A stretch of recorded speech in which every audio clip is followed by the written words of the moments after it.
Hamınıza salam dostlar. Videonun part 2 hissəsini istədiniz deyə indiki videoda Azərbaycan dili və ədəbiyyat haqqında bir həftə qalmış nə etmək lazımdır, onun haqqında danışmaq istəyirəm və tarix videosu tutduğu üçün, yəni qismən də, yəni əvvəlki videolara nisbətən tutduğu üçün bu videonu da çəkməyə məndə həvəs yarandı və sizin gözəl kommentlərinizi oxumaq məni sevindirdi. Bu şəkildə davam edin ki, mən də davam edə bilim. Deməli, başlayırıq indi videomuzdan. Videoya keçməzdən öncə də bir şey qeyd etmək istəyirəm. Bildiyiniz kimi mən artıq fevral ayından bəri hazırlıq keçirəm və bu hazırlıqlar şagirdləri imtahana qısa bir müddətdə, belə deyək, qrammatikanı yaxşı yazmağa və yaxşı öyrənməyə, mənimsəməyə kömək edir. Qaydalar özüm tərəfindən hazırlanır. Eyni zamanda qiymət də hər kəsin büdcəsinə uyğun olsun deyə minimal şəkildə nəzərdə tutulmuşdu. Ekrana qoyduğum nömrə sayəsində mənimlə əlaqə saxlayıb ətraflı məlumat ala bilərsiniz. Blok üçün qeydiyyatımız başlayıb bu arada. İyunun 1-dən ikinci şans bloka qədər, yəni ki, bir aylıq qruplarım açılır və qrupda sadəcə olaraq 10 nəfər olacaq, 2 qrup olacaq, 5-5. Başlayaq videomuza. İlk öncə nə lazımdır qeyd edeyim, daha sonra danışaq. Deməli, uşaqlar, qeyd elədim. İlk öncə Azərbaycan dilindən başlamaq istəyirəm. Azərbaycan dilindən nə edirsiniz? Artıq 4-5 gün qalıb və bu gün ərzində siz, yenə də deyirəm, nəyisə yenidən sıfırdan öyrənmək kimi bir səhv etməyin. Tamam, ola bilər hansısa bir qaydanı yanlış bilirsiniz və yaxud da ki, bilmirsiniz. Bunu düzəldə bilərsiniz. Amma ki, bir şeyi sıfırdan öyrənib də vaxtınızı sərf etməyə, yəni ki, vaxtınızı bu şeyə sərf etməyin. Yanlış addımdır. Nə edirsiniz? Test toplusundan bildiyiniz bu test toplusunu götürürsünüz. Tutaq ki, bu hissədən götürürsünüz. Çox primitiv bir nümunə deyirəm. Sözün fonetik xüsusiyyətləri. Açırsınız, axırıncı, məsələ 100 dənə testi 90-dan 100-ə olan hissəni işləyirsiniz. 10 sual. Və bu şəkildə, bu başlıqlar sayəsində sadəcə olaraq siz başlıqları işləyib Azərbaycan dilinin qrammatikasını təkrar edirsiniz. Orfoqrafiya bəhsindən son onluqdan yəni ki, onluğu. Sonra ismin morfoloji xüsusiyyəti, son onluq. İsmin hallanması, son onluq. İsmin mənsubiyyətə görə dəyişməsi, son onluq. Bu şəkildə edərək test toplusunu təkrarlayırsınız. Yəni ki, inandırım sizi, o testləri 10-10 işləmək sizə o qədər kömək olar ki, bilirsiniz, biri var 200-300 dənə test ola, siz o 200-300 testi təbii ki də işləyə bilməyəcəksiniz. Nə üçün? Çünki sizin yorulursunuz, sizin beyniniz var, yəni ki, sizin o yaddaşınız var, avtomatik olaraq yorğunluq yaranır. Və görürəm ki, kommentlərdə yazırlar ki, bəs məndə yorğunluq yaranıb, yəni heç bir şey oxuya bilmirəm, yoruluram, sıxılıram. Uşaqlar, onu demək istəyirəm ki, normaldır. Buraxılışdan sonra hər kəsdə o çöküntülər, çökmələr baş verir. Yəni ki, bu tək sizdə deyil, hər kəsdə belədir. Və buna görə də sizin tək məqsədiniz bu olmalıdır ki, mən bu imtahanı yola verim və öz yoluma baxım. Aha, ondan əlavə olaraq test toplusunu dediyim kimi işləyirsiniz. Bu bir. Test toplusundan hər başlığın axırından 10 sualı işləyirsiniz. Bunu plus qoyuruq. Test toplusunda situasiyalar var. Həmin situasiyaların, tutaq ki, 20 dənə situasiya var. Dəqiq bilmirəm neçə dənədir. Tutaq ki, 20 dənə situasiyadır. 3 günə bölürsünüz. Günə, belə deyim də, günə 3 dənə situasiya işləyirsiniz. Uşaqlar, qarşınıza məqsəd qoyun. Gündə Azərbaycan dilindən 3 dənə situasiya işləyirsiniz. Bu arada situasiya işləmək o qədər də vacib deyil. Çünki həmin an sizdə orada düşəcək mətnlərdən asılıdır. O düşəcək mətndən, situasiyadan asılıdır ki, siz onu qavrayasınız, dərk eləyəsiniz və məntiqinizlə yazasınız. Zaten bloka gedən uşaqlar buraxılışdan 2 dənə mətn işləyib, 20 dənə suallıq mətn işləyib. Yəni ki, 10 dənə, hamısı birgə 10 dənə açıq sual işləyib. Siz artıq onun yazılma qaydasını bilirsiniz. Bilirsiniz ki, nəyə diqqət etmək lazımdır. Hələ 3-cü qrupsuzsa, Azərbaycan diliniz böyük ehtimalla yaxşıdır. Bu səbəbdən dolayı situasiyaya çox da elə vaxt ayırmağa dəyməz. Mən elə özüm də 11-ci sinifdə oxuyan dövrdə nə edirdim? Heç nə. Yəni, situasiyaları son 2 həftə falan qalmış işlədim.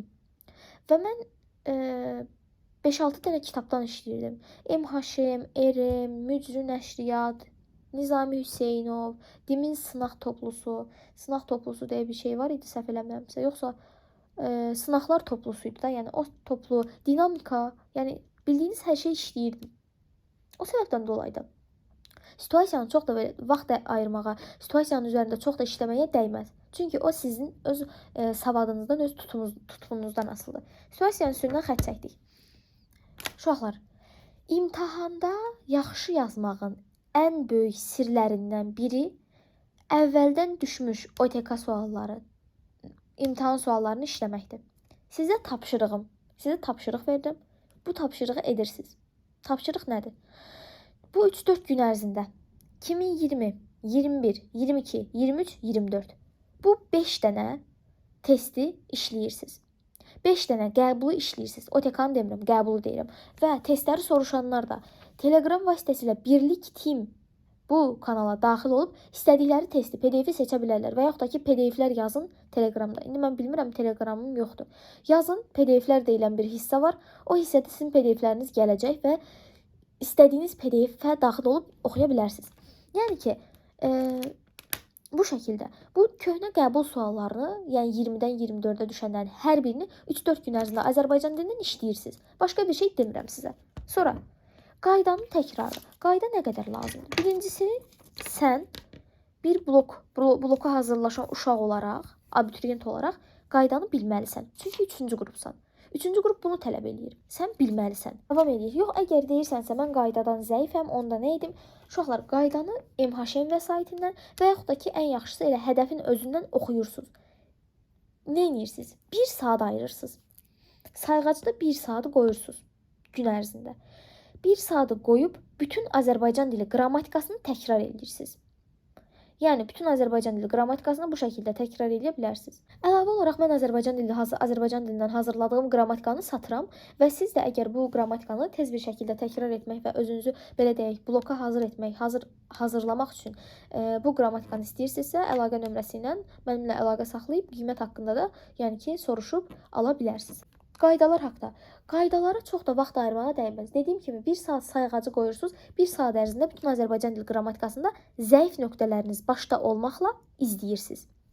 Bu mənim Azərbaycan dili haqqında məsləhətim. Başqa bir şey demək istəmirəm. Çünki lazım olan hər şeyi dedim. Qaldı sənin bunu tətbiq etməyin. Gəldik ədəbiyyata. Uşaqlar, ədəbiyyat elə bir mövqe oynayır ki, burada həyatımızda. Ədəbiyyatdan keçən il aşağı, ümumiyyətlə keçən il aşağı bal toplayanların, yəni ki 700 üzərində 600 məsələ 30, 660 toplayanların balının kəsilmə səbəbi ədəbiyyat oldu. Çünki ədəbiyyatı çətin salmışdılar. Bu arada çətin değildi, məntiqi idi. Bütün suallar məntiqi şəkildə düşmüşdü. Və sizdən buradan məntiqinizi çalışdırmağınızı tələb eləyir. Bunun üçün 3-4 gün qalmış nə edirsiniz? Mənə qalmış, mən deyərdim ki, çox da ədəbiyyatı oxumağa dəyməz əgər ədəbiyyatınız zəifdirsə. Onun əvəzinə gedin Azərbaycan dili işləyin. Yəni ki, çox da belə deyim, baş yormağa dəyməz qəti şəkildə. Deməli, nə edirsiniz? MHM qayda kitabınız varsa, MHM-dən oxuyursunuz qayda kitabını. Qayda kitabını oxuyursunuz və əsas orada şairlərin paragraflar verilibdir. Şairlərin yaradıcılığı, məsələn, lirik yazılıb, epik yazılıb, ilk şeirlərinə lirik şeirlərlə başlayıb. Bu şəkildə paragraf var. O paragrafı oxuyursunuz, daha sonra həmin o yazdığı əsərin təhlilinə keçirsiniz uşaqlar. Əsəri başdan oxumursunuz. Bu səhvi etməyin. Əsərin birbaşa təhlilinə keçib təkrar edirsiniz. Yəni ki, siz də MHM-də bu qaydanı tətbiq etsəniz, həqiqətən də o qayda kitabından da, imtahanda o suallardan da bal ala bilərsiniz. Plus qoyuruq. Gəlik ikinci hissəyə. Mən niyə test toplularına bu qədər önəm verirəm? Uşaqlar, çünki test toplusunu əgər dim çıxarıbsa, deməli nəsə bilir. Bu test toplusu onlara aiddir. Onlar bizdən böyük ehtimal yaxşı bilir. Test toplusundan işləməyə üstünlük verin. Test toplusunu hər qaydanı oxuyub işləyin. Test toplusu bir hissədən ibarət olduğu üçün sizə o qədər də çətin gəlməyəcək. Və nəticə olaraq siz bir qaydanı oxuduzsa, təhlili oxuduzsa, siz artıq onun testini işləməyə baxın. Bu şəkildə həqiqətən etsəniz, sizin həm vaxt bölgünüz çatar, həm imtahana hazırlaşmaq bölgünüz çatar, hazır olar. Siz də stres etməzsiniz. Üçüncü olaraq, bayaq da Azərbaycan dilində qeyd etdiyim kimi 2020-24 qəbul sualları yenidən işlənir. Uşaqlar, əgər ədəbiyyatda deyirəm, yaxşı yazmaq istəyirsinizsə, testi yaxşı bilməlisiniz, test işləməlisiniz. Çünki ədəbiyyat əzbərçi bir şeydir, yəni əzbər konkret olaraq bir şeydir. O əzbəri də əzbərləmək, yəni ki, sizdən asılıdır. Onun üçün də 2020-24 arası olan bütün qəbul suallarını işləyirsiniz. Bu 3-4 gün ərzində. Əlavə olaraq mənim bu məsləhət verməyim bu qədərdir ədəbiyyat Azərbaycan dili üzrə. Gərək indi vaxt bölgüsünə. Uşaqlar, Vaxt bölgüsü üçün nə edirsiniz? Gündəlik 17-18 saat, yəni bu son 3-4 gündə 17-18 saat dərs oxumağı, yəni ki, boşlayın, belə bir səhv etməyin. Birincisi beyniniz yorulur, ikincisi həvəsdən düşürsüz, üçüncüsü də vaxt tez keçir. Onun üçün də siz sıfırdan bir şeylər etməyə çalışmayın. Siz çalışın ki, qısa-qısa qeydlər tutun. O qısa qeydləri, yəni indi tutmayın. O qısa qeydləri yazın, əsas yerlər yazmaq. Siz onları daha yaxşı mənimsəyə bilərsiniz. O səbəbdən dolayı da siz çalışın ki, yəni ki, yaxşı bildiyiniz, orta bildiyiniz mövzuları təkrarlayın. Yəni sıfır heç bir şey bilmədiyiniz mövzuları yenidən öyrənməyin yeri yoxdur. Yəni ki, bu şəkildə. Vaxt bölgüsünü dediyim kimi gündəlik 17-18 saat dərs oxumursunuz. Məsələ deyirəm, Azərbaycan dilinə 1 saat vaxt ayırırsan, 1 saat vaxt ayırdıqca qrammatikanı oxuyandan sonra testləri işləyirsən. Ümumilikdə testlər sən əgər sırayla getsən, məsələn, birinci fonetikanı oxuyub işləyirəm. Fonetikanı sən işləmə müddətin hardasa bir 25 dəqiqə falan çəkər hamısı. Çünki fonetikada çox elə bir başlıq yoxdur. 50-60 sual eləyir cəmi, mən dediyim şəkildə. O səbəbdən dolayı da belə deyək, vaxt məsələsində əsas diqqət eləməlisiniz nəyə? Bildiyiniz sualları kodlaşdırmağa. Kodlaşdırmanı axıra qətiyyən saxlamayın.